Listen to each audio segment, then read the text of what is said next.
President, unë jam live tani me Andrea Danglin në studio. Zoti Meta, mirëmbrëma dhe faleminderit. Mirëmbrëma Andrea, si kaluat? Mirëmbrëma dhe faleminderit që jeni sot në Off the Record, Zoti Meta. Faleminderit edhe jeni mirëpritur gjithmonë këtu tek JVP Jordanisja. Faleminderit. Zoti Meta, që nga momenti i arrestimit tuaj më 21 tetor 2024, ju keni kaluar në paraburgim 576 ditë. Çfarë ka ndryshuar për ju?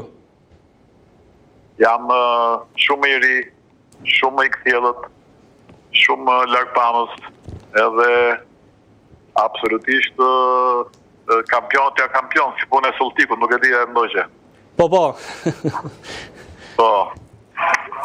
Zoti Meta, për të kthyer në piknisje, mënyra e ndalimit tuaj ka qenë në fokus të raporteve.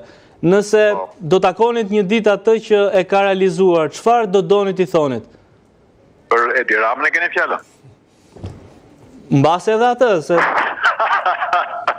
Të pari njerë, mos u merrni me mënyrën e rrëmbimit, por merruni me faktin që nuk ka asnjë kundërvajtje administrative në jetën publike të Ilir Metës, edhe ajo ishte një akt terrorizues ndaj qytetarëve shqiptar në prag të zgjedhjeve, një veprim tërësisht kriminal i dokumentuar edhe nga gjykata, e cila ka provuar se ndalimi i rregullt sipas ligjit ka ndodhur vetëm 2 orë më vonë pasi ka ndodhur rrëmbimi. Dhe ndërkohë edhe pas kaq kohësh, 20 muajsh, ende unë nuk jam thirrur si kallëzues as avokati im as persona të tjerë që kanë qenë të pranishëm. Megjithatë, zoti Meta, ju besoj se e keni ndjekur vetë çështjen tuaj gjatë kësaj kohe në paraburgim, keni patur mundësi që edhe të zbuloni më tepër. Çfarë është ajo gjë që edhe ju ka befasuar nga mënyra e arrestimit? Nuk ka çfarë të më befasoj, sepse unë nuk e kam pritur. Bile habite me të gjithë ata që thonë që jo, po këta e bërë reformën kështu se nuk e mendoni që do ndodhte kështu e tjerë. Absolutisht nuk kam qenë shumë i ndërgjegjshëm për të grusht të shteti. Pra që të bëjnë ligje mbi kushtetutën dhe do ta përsëris me forcë, nuk është faji i 140 votave. Sepse 140 votat u bën sipas Komisionit Venecias. Problemi është tek ligjet antikushtetuese. Pra, do të ndalojnë një çështje shumë thelbësore për ju dhe për të gjithë. Nuk e kishte fajin kushtetuta pse votu me 140 vota që prokurori i përgjithshëm deri në shtator 2017 të zgjidhej me 2/3, sepse mazhorancën atë kohë PSLS-i kishte mbi 84 vota.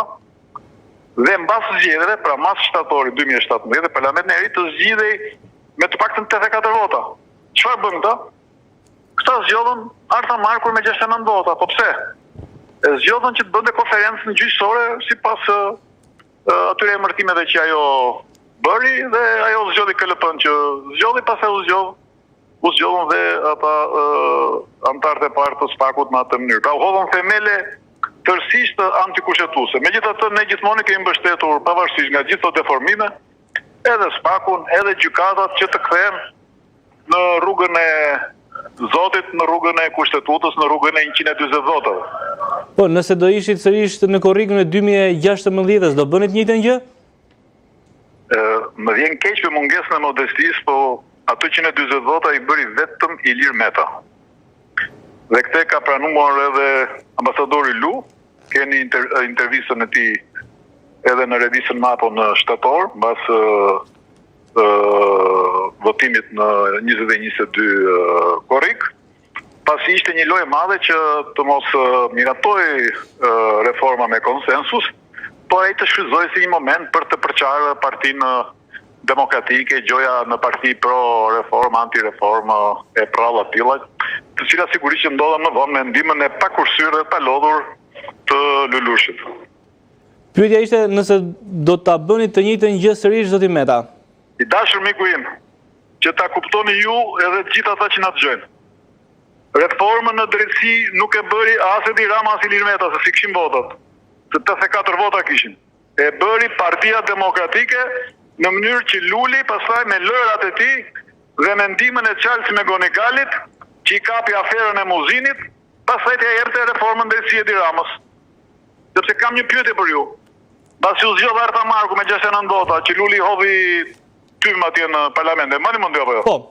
Përse Luli nuk e çojnë në gjykatë kushtetuese, sepse ajo ishte akoma funksionale edhe 9 muaj tjerë, dhe shkelja kushtetutës ishte flagrante. Dhe kushtetuta thot qartë, prokurori përgjithshëm zgjidhet me 84 vota. Përse nuk e çoj? Kam një pyetje tjetër për ju. Ju vetë keni dhënë një përgjigje? Po jam unë përgjigjen e kam të qartë, ju po flisni për reforma administrative, se dëgjoj prralla. Edhe thonë që u përjashtua Partia Demokratike. Kush e përjashtoi Partinë Demokratike? Ilir Meta, si kryetar kuvendit, ka vendosur veton. Pyesni edhe zotin Ruçi, që është sot. Se për fat keq zoti Fino ka ndruar jetë, po keni zotin Vasili. Ka vendosur veton dhe kam thënë, zoti Fino si kryetari i komisionit dhe zoti Vasili si antar i komisionit do shkojnë në konferencën e Partisë Demokratike dhe kanë shkuar atje. Keni edhe zotin Sfaho që ka qenë kryetari i PD-s në atë kohë. E keni të filmuar ku Fino i ka kërkuar atyre të japin një variant 100 deri në 110 njësi administrative, sepse reforma do bëj, dhe unë doja të bëj me PD-n, jo pa PD-n. Dhe është bërë një draft nga PD-ja, se këtë ma ka konfirmuar dhe zoti Spau që ka qenë një nga 2 nënkryetarit e PD-s në atë kohë, pa i draft nuk u soll kur. Pse? Se u bë marrëveshja Rama Basha, që Basha ta kishte si alibi për humbjen, se humbjen sigurt e kishte ai. Po me këtë rast, Rama i premtoi të merrte legjën, po Gadesin, duke sabotuar kandidaturat që gjëja do kishte LSI-ja dhe do i mbështeste PS-ja. Si znovi, më kupton. Po sot praktikisht çfarë ndodh zoti Meta duke e parë edhe le të themi panoramën nga një kënd tjetër? Po tani ajo që ndodhet tha Transparency International, se unë thash, hajde më paktën më arrestuar mua, po paktën përmirësohet Shqipëria në Transparency International, Shqipëria vajti pikë. E thot tenderyrët, e thon çmimet, shikoni ju, vetë Instati çfarë thot. Kur Instati pranon të rënje drastike të fuqisë blerëse, këtë rritje të tmerrshme të kostot të jetesës, po e thot euro më mirë se çdo gjë. Shikoni kursin e euros, shikoni kursin e dollarit. Se po shikoj ato dokumenta në kohën që kam qenë unë kryeministër, dollari ka qenë 1600 lekë. Në kohën kur ka ikur Berisha ka qenë 1400, apo jo? Megjithatë bota ka ndryshuar që nga ajo kohë shumë zoti Meta, ju e dini këtë? Po sigurisht që ka ndryshuar, sepse jemi nako shteti vetëm në Europë, normale, patjetër, absolutisht, ka ndryshuar shumë. Zoti Meta, jemi vetëm i vend që nuk ka as prodhim bujqësor, as prodhim industrial. Që mburemi me turistët, apo jo? Zoti Meta, për të kthyer tek realiteti sot, qelia juaj është bërë e famshme për kushtet jo të mira që ju vetë keni denoncuar, por edhe raporte të ndryshme kanë vendosur në dukje. Kë fajsoni ju për këtë situatë? Nuk është ky shqetësimi im kryesor. Shqetësimi im kryesor është që ju personalisht keni bërë kaq shumë përpjekje, keni marrë dhe leje nga prokurorët e SPAK-ut dhe i falenderoj prokurorët që ju kanë dhënë lejuve, dhe juve nuk ju lejojnë të vini këtu. Ky është problemi i madh. Ndërkohë që Navalny, ndërkohë që Khodorkovsky kanë dhënë intervista për CNN-in, kanë dhënë